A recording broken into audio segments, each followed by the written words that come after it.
Në vitet 2022-2023, Sajmir Krifca, vëllai ish ministres së bujqësisë Frida Krifca dhe ish drejtore e AZBR-s, i ka kërkuar hua shtetasit Fatoz Vrapi shumën prej $80.000, siç e konfirmojnë këto transaksione dhe mesazhe. Fatoz Vrapi i kalon parat në llogaritë e Krifcës përmes dy transaksioneve në 27 tetor 2022 dhe 22 maj 2023. Pasi kalojnë parat, Sajmir Krifca e falenderon bashkëshorten e Fatoz Vrapit, zonjën Albana Vrapi, për dërgimin e parave në SBA. Në mesazhet e tij, Sajmir Krifca falenderon bashkëshorten e Fatoz Vrapit për huan e dhënë, duke i thënë se do të jetë shumë mirënjohës.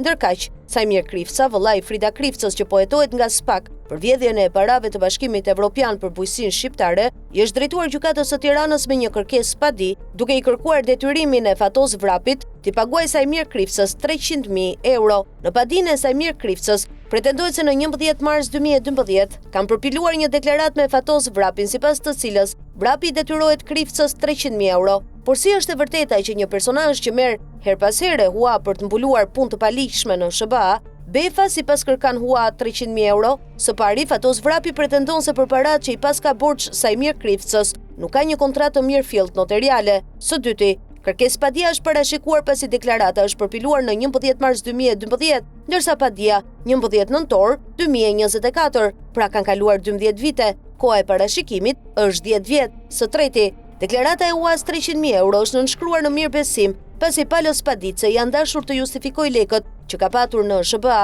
dhe për këtë qëllimi ka kërkuar Palos së paditur që të firmos këtë deklaratë. Së katërti, vëllai Frida Krifca, Sajmir Krifca, nuk ka asnjë provë shkresore për dhënien e parave, as mandat transferte. Sipas kontratës jo të rregullt, shuma duhet kalonte në numrin e llogarisë së padicit në US Bank Chicago. Nuk ka asnjë dokument që Sajmir Krifca t'i ketë dhënë Fatoz Vrapit para në këtë bank, pasi nuk ka as dokument se si janë fituar këto shuma. Pra gjithçka është fiktive. Fatoz Vrapi thekson se vetmja hua e rregullt me kontratë notariale dhe me transaksione bankare është hua $80.000 që Vrapi i ka dhënë Sajmir Krifcës. Çështja e pazakontë civile po shqyrtohet nga gjykatësi Altin Shkurti, i cili është kërkuar të përjashtohet nga gjykimi për një anshmëri dhe veprime arbitrare, por kërkesa është refuzuar. Betet për të parë se si gjyqtari Shkurti do ta zgjidhë këtë çështje. Sajmir Krifca nuk e provon dot se i ka dhënë €300.000 Fatoz Vrapit, ndërsa Fatoz Vrapi e ka të provuar huan prej €80.000 që i ka dhënë Sajmir Krifca. Fondet e akorduara nga Bashkimi Evropian dhe taksapaguesit shqiptar për bujqësinë kanë përfunduar në duart e bosëve të krimit dhe drogës, oligarkëve, sekserve, familjarëve të politikanëve e të tjerë, ndërsa fermerët e vërtet kanë mbetur duar bosh. Kjo është arsyeja sepse Brukseli njoftoi 2 vjet më parë Shqipërinë për ndërprerjen e këtyre fondeve, pas një raporti të Zyrës Europiane kundër mashtrimit, OLAF, institucion që heton dyshimet për abuzime me fondet e Bashkimit Evropian. Hetimet 3 vjeçare të OLAF nxitën Komisionin Evropian që të pezullonte në mesin e korrikut 2023 programin më të rëndësishëm të ndihmës për bujqësinë në Shqipëri për shkak të dyshimeve për korrupsion. Fondet e programit IPARD janë ndarë nga Agjencia për Zhvillim Bujqësor dhe Rural, AZBR, e drejtuar nga Frida Krifca. Krahas BE-s, edhe kontrolli i lartë i shtetit ka konstatuar korrupsionin me fondet për bujqësinë. Qeveria pranoi vjedhjen e parave dhe akordoi një fond me vlerë €377.000 për tetuar veten. Edhe këto para u vodhën. Dosjen e mori në dorë SPAK. Pas hetimeve paraprake referoi për kompetencë në prokurorinë e Tiranës. Më pas dosja u zhvendos sërish në SPAK. Pas 2 vitesh, SPAK thotë se dosja është ende në fazën e hetimeve paraprake. Në këto rrethana, BE ka vënë zyrtarisht në dieni kryeministrin Edi Rama se Shqipëria nuk do të përfitojë fonde bujqësore as për vitin 2026, duke theksuar se një nga arsyet kryesore është mosndëshkimi i abuzimeve me €138 milionë të fondit IPARD për periudhën 2017-2021. Agron Medvelaj, një trafikant i hershëm droge, subjekt i ligjit antimafia dhe që ka investuar parat e pista në biznese, është ortak me oligarkun Gjergj Luca. Medvelaj ka përfituar nga fondet për bujqësinë përmes disa kompanive peshkimi, Fish Love, duke miksuar parat e krimit me fondet e BE-s. Biznesi i trafikantit të drogës është vizituar nga vetë Frida Krifca në gusht të vitit 2023, kur ishte ende ministre e bujqësisë, duke garantuar se do të vijonte mbështetjen me fonde. Mbështetja do të vijojë edhe më tej përmes skemave tona për të fuqizuar zhvillimin e sektorit